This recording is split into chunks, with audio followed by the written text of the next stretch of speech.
Okay, so picture this.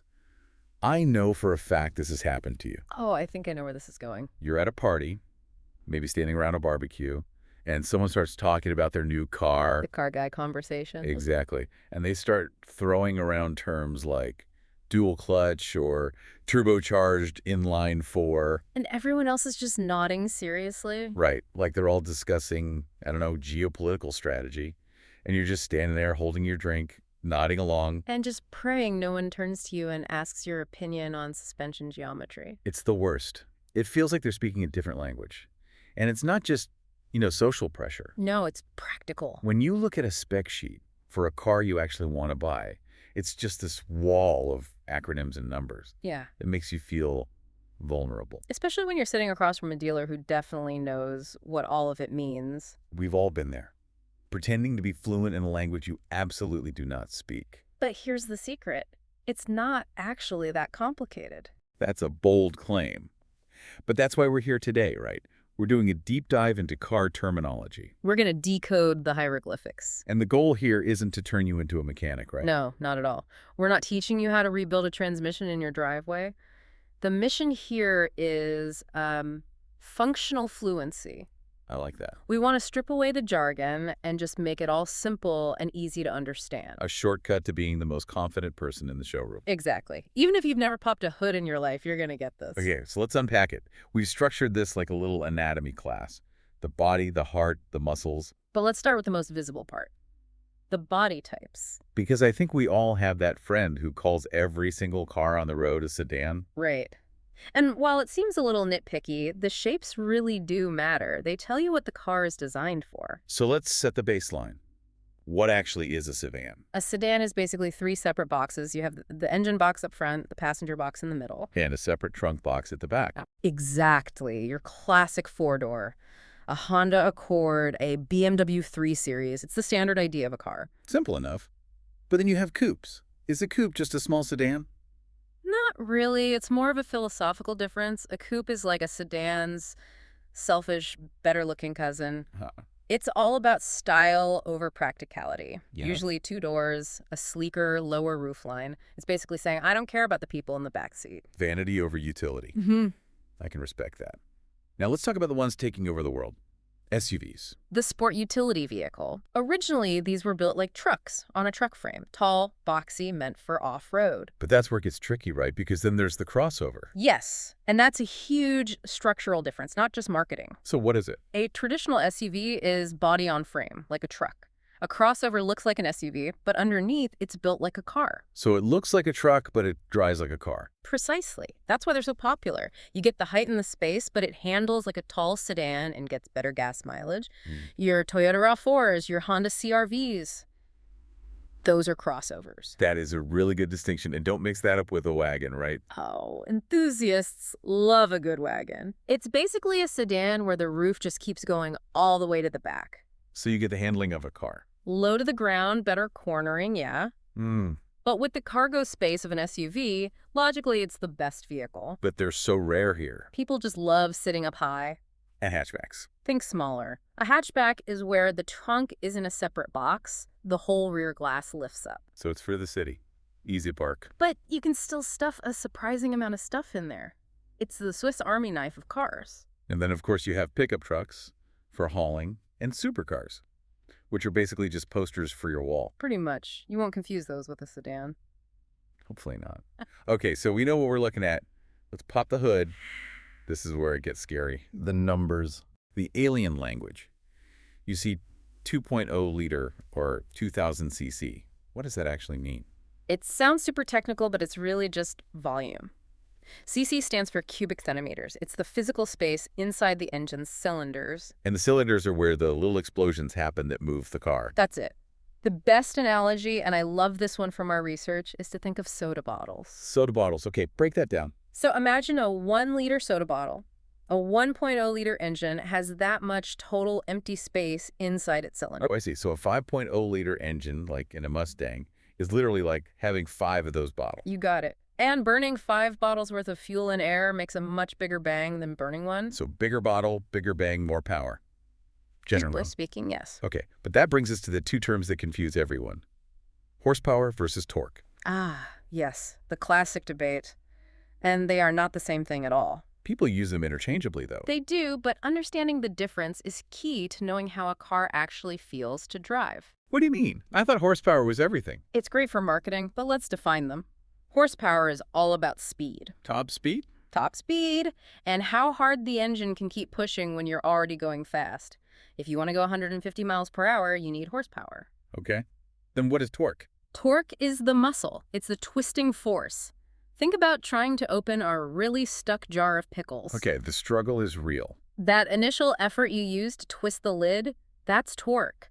In a car, it's the shove you feel when you hit the gas from a stoplight.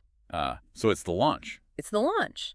A giant semi-truck has insane torque to get 80,000 pounds moving, but it doesn't have the horsepower to go 200 miles per hour. Right, and a race car is the opposite.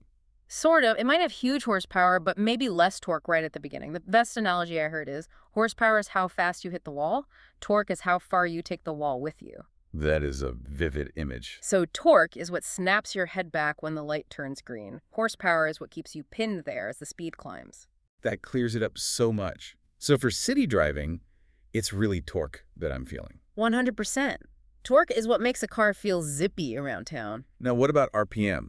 I know it's revolutions per minute, but why should I care how fast my engine is spinning? You should care because it measures effort. When you hear that engine roar, the RPM is climbing. Yeah, that means it's working harder. Working harder, making more power, but there's a trade-off. The gas tank. The gas tank. Higher RPM means you're just burning more fuel. That's why cars have gears to keep the RPM low even when your speed is high. Okay, this is where it gets really interesting for me. The word turbo.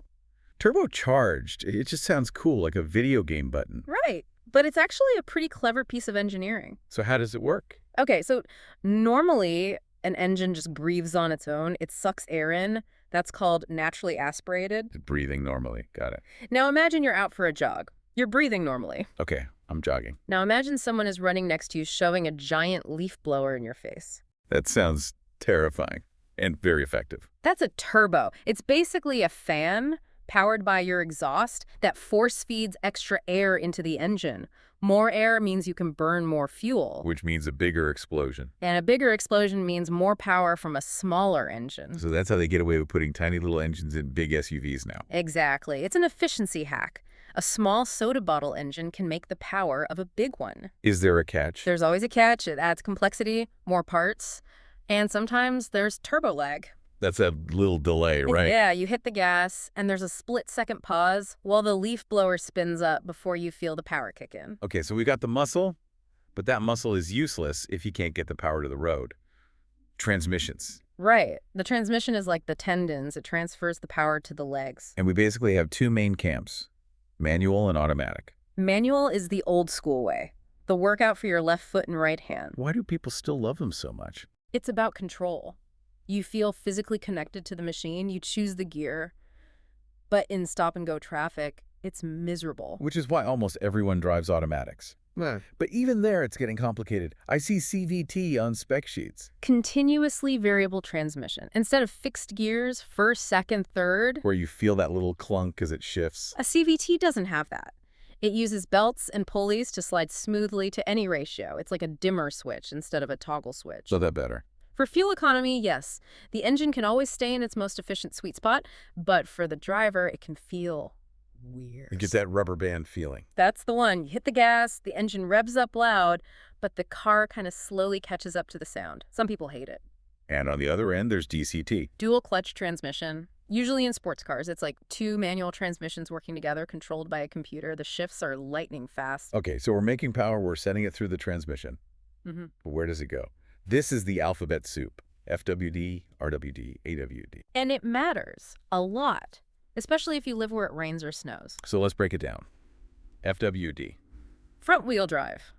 Most everyday cars. The engine pulls the car from the front. It's cheaper to build and it's efficient. But there's a downside, right? Torque steer? Yes.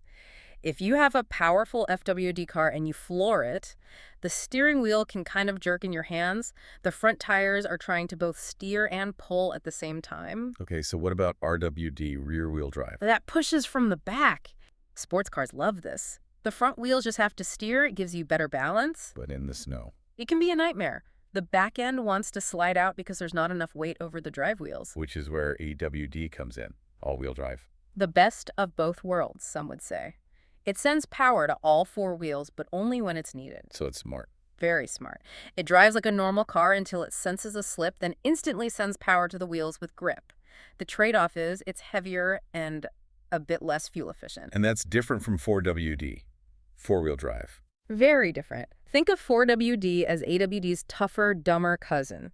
Okay. It's for trucks and Jeeps. It locks the front and rear wheels together to spin at the same speed. Great for climbing over rocks. Terrible for driving on dry pavement. So FWD for the commute, RWD for fun, AWD for bad weather, and 4WD for the mountain. That's a cheat sheet right there. All right, so we've talked a lot about going. Let's talk about stopping, because power is useless if you can't control it. Absolutely. And this is where technology has saved so many lives. The big one is ABS, anti-lock braking system. Is that the thing where the pedal vibrates like crazy if you slam on the brakes? Yes. And a lot of people feel that and let go because they think something's broken. Which is the worst thing you can do. The absolute worst thing. That vibration means it's working. It's pulsing the brakes super fast so the wheels don't lock up and slide. So you can still steer. You can still steer if you feel it. Just stop harder and steer around the obstacle. Now, related to braking is something called brake fade. Right. Think of it like your muscles getting tired. Brakes work by friction, which creates heat. A lot of heat. And if they get too hot, like going down a long mountain. They get tired, the fluid can boil, the pads get slippery, and suddenly the pedal goes soft and you're not stopping as well. That is a terrifying thought. It is. That's why you downshift on long hills. Use the engine to help slow you down. Okay, what about the guardian angel? Stability control. This is maybe the most important safety feature of the last 20 years. It's been required in the US since 2012. And it's basically a computer that stops you from sliding. In a nutshell, yes. It compares where you're steering to where the car is actually going. If it senses a slide, it can apply the brake to just one single wheel to tuck the car back in line. It's doing that automatically. Instantly. Way faster than any human could react. It's pretty amazing. So we know how it moves, we know how it stops. Let's talk about the part that hurts the most. The wallet. Right. How to stop your car from becoming a money-eating machine. It starts with MPG, miles per gallon. That number on the sticker feels like a lie sometimes. Because it's based on perfect lab conditions. No AC, no hills, no wind. In the real world, your driving habits are everything. So what are the big tips? First, be smooth. Easy on the gas, easy on the brake. Racing from one red light to the next just turns gasoline into brake dust. And there's a sweet spot, right? Yeah, for most cars, it's between 50 and 60 miles per hour. Faster than that, and wind resistance just kills your efficiency. You're fighting a wall of air. What else? Something simple. Clean out your trunk. Seriously, weight is the enemy of efficiency. And check your tire pressure. The ultimate dad tip. It's a dad tip because it works. Low pressure is like trying to ride a bike through sand. It creates drag. And what about maintenance? How important is changing the oil on time, really? It's the cheapest insurance policy you can buy for your engine. Oil is the lifeblood. It gets dirty, breaks down. It turns to sludge. Exactly. An oil change might be $50, $75. A new engine is $5,000. You do the math. Fair enough. What about air filters? It's that breathing analogy again. A clogged filter is like trying to make the engine breathe through a straw. A new one is cheap and takes 5 minutes to change. And brakes. Just listen for noises. Listen for squeaking and feel the pedal. If it feels soft or spongy, get it checked out. Don't ignore things. So to wrap this all up, we've gone from just nodding along to actually speaking the language. I think so. You know that cc is the soda bottle size, horsepower is speed, torque is muscle. And a turbo is just a helpful leaf blower. And that most SUVs are actually just tall cars called crossovers. The car isn't a mystery box anymore. Exactly. It's a machine, and now you understand how the basic parts work together. So here's my challenge to you, the listener. The next time you get in your car or your friend's car, just take a second. Look at the dashboard when you start it up. Do you see that little icon of a car sliding? That's your stability control. And if you're driving, try to feel if it's an automatic or a CVT. Does it clunk or does it just sort of groan? And if your car makes a weird noise. Please, for the love of your bank account, don't just turn up the radio. Drive safe, keep the car happy, and thanks for listening to The Deep Dive. See you next time.